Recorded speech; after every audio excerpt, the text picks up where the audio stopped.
the process of individuation, okay? Because that's what I've been thinking about recently. I finally found the term for it, but I've been thinking about it before. But the term for it is the process of individuation.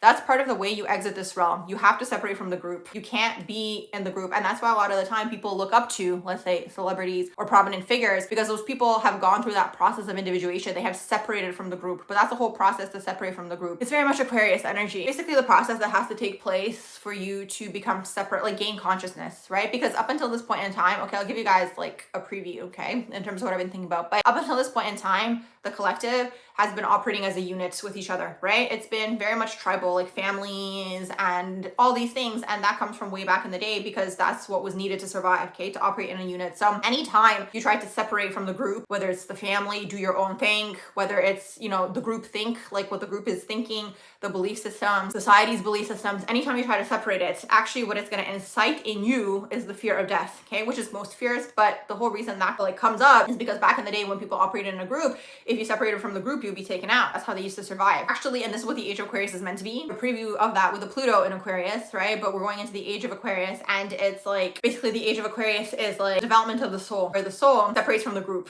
and they are able to have their own identity. That's what Aquarius is. You're able to do your own thing. You separate from the group and you do your own thing. You have your own thoughts, your own belief systems, and you don't care what others think. Most people care what others think, and that's what's holding most people back. And that's why a lot of people look up to people who are in these prominent positions. Maybe that's another reason someone wants to be famous. If we really explore deep down within, back to what one of you guys was saying earlier, maybe it's this process of individuation that you maybe want to go through, to separate from the group, to do your own thing, to be your own person, to be authentic, to do your own thing. And I feel like, this is just my opinion, when you are able to separate from that, that's going to be connected to exiting this realm as well, right? Because then nothing's going to pull you back down into the reincarnation loop. So that's part of the story too, my most recent discovery in terms of thinking in my mind.